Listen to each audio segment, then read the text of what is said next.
The popularity in video games has grown in a far quicker pace than anyone has anticipated.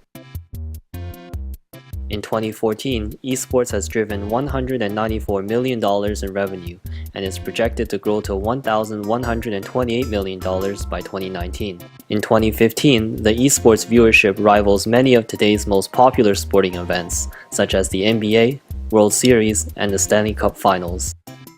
With this much success and popularity, esports has begun to challenge the definition of a sport, and the general public and mainstream media is claiming that the perception or social norm of what a sport is being revolutionized. But hang on, can we really make this assumption without more thought?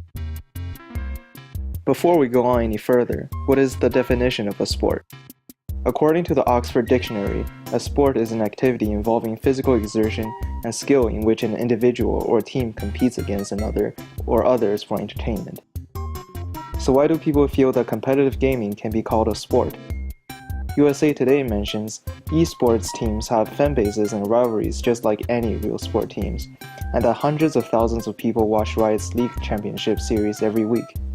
You probably wouldn't call a professional League gamer an athlete, but their competition is unquestionably a sport.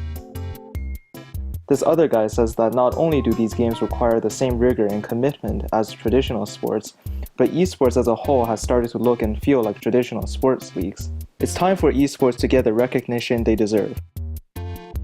So what do these arguments have in common? It all boils down to the feeling that any competition that is successful deserves to be recognized as a sport itself. So since esports is as successful as it must be a sport.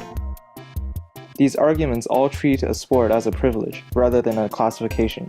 They treat sport as if it is something to be assigned to an activity to elevate its recognition and reputation above the others. This misconception stems from the fact that since most traditional sporting activities are popular and successful, people naturally associate popular and successful activities to be sports, completely ignoring the real definition of a sport. An activity's popularity is completely independent of its status as a sport, and therefore it is ridiculous to classify an activity as one solely based on these factors. We can see this from the fact that even in the 70s, competitive gaming has been hugely popular without being ever labeled as a real sport. So an activity's popularity and success is based solely on its fan base and viewership.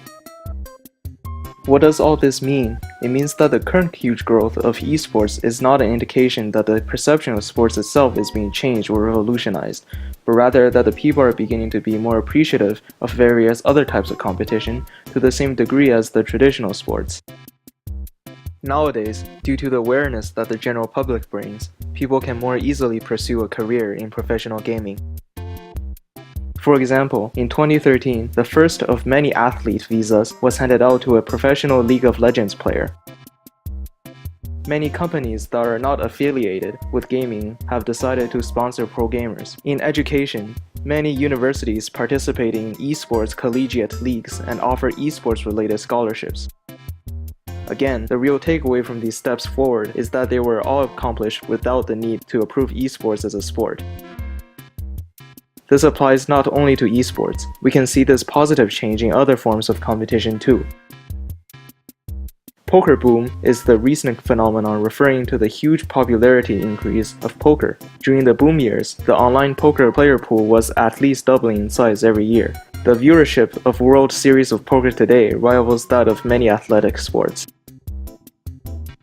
In addition, last year in 2015, the largest Magic the Gathering tournament was held in Las Vegas, with cash prizes as high as $75,000. ESPN, traditionally a sports channel, even begun to televise many Magic the Gathering tournaments. As esports enthusiasts ourselves, it is always great to see that esports is growing at the rate it is, but its success is not a valid reason for classifying it as a sport. The recent reform to recognize esports as a sport is largely unneeded and emotionally based rather than logic-based.